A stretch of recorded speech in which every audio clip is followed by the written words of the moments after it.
Yo, what is going on, guys? Hope everyone's having a fantastic day. So I want to go over some Philadelphia Eagles updates. I want to look at the snap count. I want to look at some of the decisions or maybe things they should change going forward with Jonathan Gannon, what he should do with some of these players. Should be interesting, so let's get into it. We better turn. Because I've seen enough horror movies to know any weirdo wearing a mask is never friendly.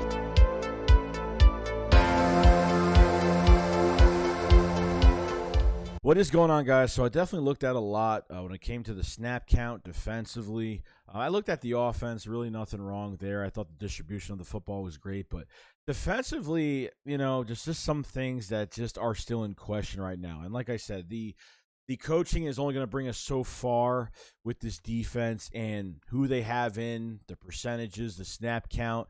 So I kind of looked at it, and I was kind of interested to see a few things from it. Now, Covey did not play in this game, not even a snap. Okay, so I don't know what the deal is. Is there way too much in front of him? Do they not see enough in him?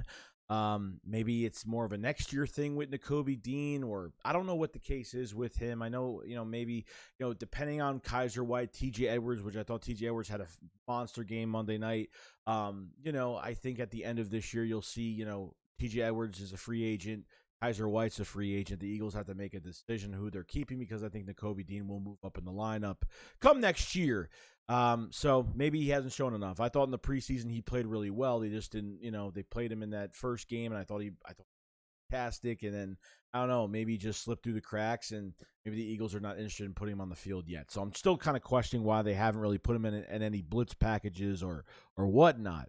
Now, when I looked at Jordan Davis, interesting enough, okay, I think it says 21 snaps. I think he actually played less at 34%, which is, he actually played, I think he played 22 snaps against the Lions, 21 snaps. So I don't know what the deal is with Jordan Davis. Most likely it's just they need him on a rotation right now.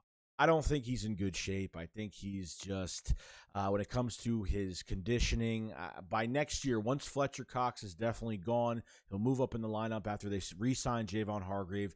They'll pair up Jordan Davis next to Javon Hargrave next year. But it's a huge problem right now, and it's just, he just can't. That's why I'm afraid of, even going to the Cardinals game with Kyle Murray. Can these guys even chase everybody down? Like, how much juice does Jordan Davis really have in the tank? Now, against the run, he was fantastic last week, clogged the hole up this week, which was great. But I just think he just needs a little bit more reps. And they just got to do better in the offseason program with the conditioning and all that stuff, because it looks like the whole entire defensive line is just not in shape or just not as conditioned, or I don't know what the case is. I just think the lack of, the practices, the time, maybe it's an hour practice, which isn't bad, but I mean, the conditioning aspect, or maybe these guys aren't in really good shape. I mean, I don't know how they're not getting pressure. But the next thing I kind of want to talk about, other than Jordan Davis on the defensive line, is I want to talk about Josh Sweat, Haason Reddick, okay?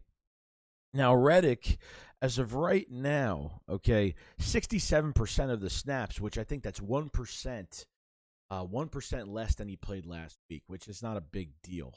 Okay, last week he only had 3 blitzes from the Sam linebacker position. That's it. A guy that has 23.5 sacks the past 2 seasons. Maybe in this system, he can't really cover that much. I mean, his coverage wasn't really good, as well as Josh Sweat. Josh Sweat wasn't really good in coverage. Reddick in this game missed a tackle, one-on-one tackle, and his coverage wasn't great. So what do you do here? I honestly think in this system for right now, you got to keep Haason Reddick on the edge. I think you should take him out of the pass coverage and put him on the edge, because the defensive line needs as much help as possible. Yeah, I like the idea of putting Reddick as a Sam linebacker. Maybe that's taking some snaps away from Covey. That's why they're not putting Covey at the linebacker spot and not putting him in any blitz packages or for a couple plays, whatever they're doing with him right now, which he didn't have a snap, like I said before. But I really don't like Sweat and Reddick being in pass coverage. I don't think it works. I don't think it's doing much for us as of right now. I just think there's more. You just need more help on the edge. We're not getting enough help. Okay, when you see with some of these offenses, if they have an offensive lineman that's out, even last week against the Lions, I mean, they were down two of their best offensive linemen, which they still had a good offensive line behind it, and they really couldn't get pressure. And this is when Jonathan Gannon took his foot off the pedal in the third quarter when the Eagles were up 17 points, and that really killed us in the end. So as of right now, you have to try keep them on the edge. And I think with Reddick just being here, I know with Arizona when he was drafted, I know at the end of his career in Arizona when and you know they were using him, they started to use him really well. But I don't think you should keep him as a pass coverage Sam linebacker. Okay, wherever they're putting Reddick, they have got to use him on the edge more. That they have to. And Sweat, he's getting paid to get after the quarterback. Okay, not to go in coverage. I just think they need to change this around just a little bit. Maybe bring in Covey Dean, like I said, get him more snaps, get him acclimated, because Covey Dean just sitting on the bench isn't going to help anything. The coaching, at the end of the day, could hurt us or break us, whatever the case may be. Okay, the coaching is what matters here. What players are going to produce going forward, and you need to have Reddick producing going forward. I mean, still no sack for Reddick. I mean, why? I mean, I just explained why. They got to keep at the pass coverage. Sweat, you're getting paid to go after the quarterback. That's what they have to do. So those were really the three issues I had going into this. And really, Jordan Davis isn't really a big issue, but, you know, his conditioning is just not good. His motors, you know, he just doesn't last long. And in this 4 or 5 man, you know, this every 4 to 5 play rotation, if that's what they're doing, it's just not enough. And I think you just need more help on the edge. It's going to help your defensive tackles up. Your defensive tackles are going to help your defensive ends out. It's going to help hand in hand. So I want to know what you guys think about that.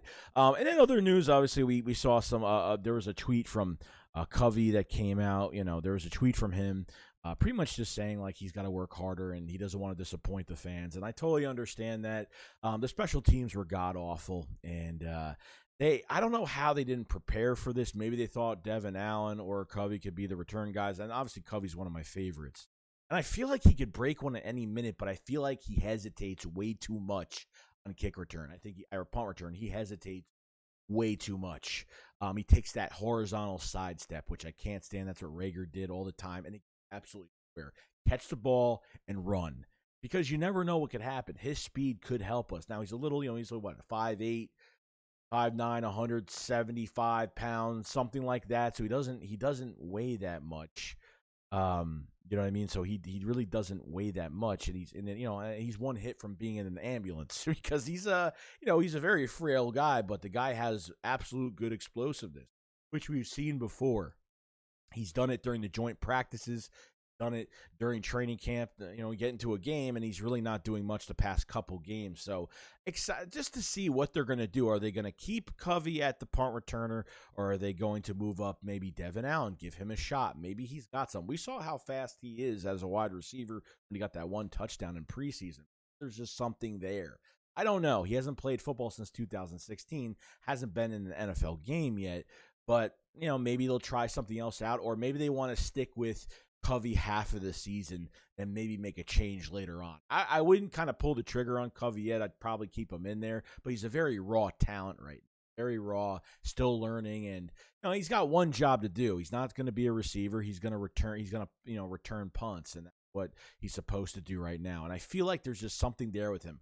Michael Clay has said that he looks like a vet out there. He catches the ball very smoothly in the punts, but the hesitation is where I have a problem with Covey right now, and I think he's just trying to make some big play happen, or he's trying to go around. Can't always try to go around everything. It's just not going to work. You're going to have to go up, run north and south, and try to make space, and he's got the speed to do it. He just has to grow a pair and just do it. So we'll see what they do down the line. It is what it is. The Eagles didn't pick up anybody else for, specialists, or, maybe there's a player on a practice squad right now that had a good preseason and as a return specialist. You could find a gem out there maybe, but definitely something to look forward to later on. But I think they should give Covey half the season, see what he does. And then if they have to make a switch and he's just not doing anything, because really, guys, at the end of the day, I don't like Quez Watkins at kick return. I don't think he's a good whatsoever. Receiver, one thing. Kick returner, it's a whole different ball game with him. He looks like he stumbles. He's not going to do much. And these teams are not going to kick in the end zone for us. That our special teams know that our special teams are not a threat. They're going to kick between the 10 to the 20-yard line because they know we can't even get past the 25. That's just the truth. So you're probably going to see that a lot more, that they're going to kick it short, okay, of the end zone because they know that they're going to have good field position on us and we're not going to be in a good spot. So I don't want to be between the 10 and the 20 like we were in the Vikings game. Thank God our offense was working on all cylinders for the first half. No points in the second half, but, Jalen Hurts got out of some situations with his run style and his speeds, which was good. They kind of get us away from the end zone, leave us a little bit of room because you don't want to punt to these guys from the end zone and they get the punt at the 50 to their 45, which you don't want to happen. It's too much field advantage for the other team. So hopefully Covey gets more of a shot, and we'll see what happens. But the special teams have just got to get better. It's pretty bad right now. And Michael Clay, not a big fan. They should bring somebody else in as a special teams coordinator next year. Something would probably make me more happy. And maybe we'll find some talent there because we really haven't had a good kick returner since Josh Huff. We haven't had a good punt returner since Darren Sproul. You know what I mean? So there's a lot going on with teams. But other than that, that's pretty much it. Let me know what you guys think about Haason Reddick, Josh Sweat, and why they shouldn't be in pass coverage, or maybe you like them in pass coverage. I really think they need to put more of that. They need to set more of them on the line as an edge rusher. Reddick especially, I think they're missing. They're wasting his talent right now from being in pass. Much as he did it on two other teams, it's just not working here. And they need to do something different with him. So, and obviously the Britton Covey thing. Do you think they should change? Do you think they should give Britton Covey more time, or do you think maybe Devin Allen should get a shot earlier? You guys let me know in the comment section below. But that's about it. I will see you guys on the next one. Shake Squad up, follow, slide. Peace out, guys. Peace.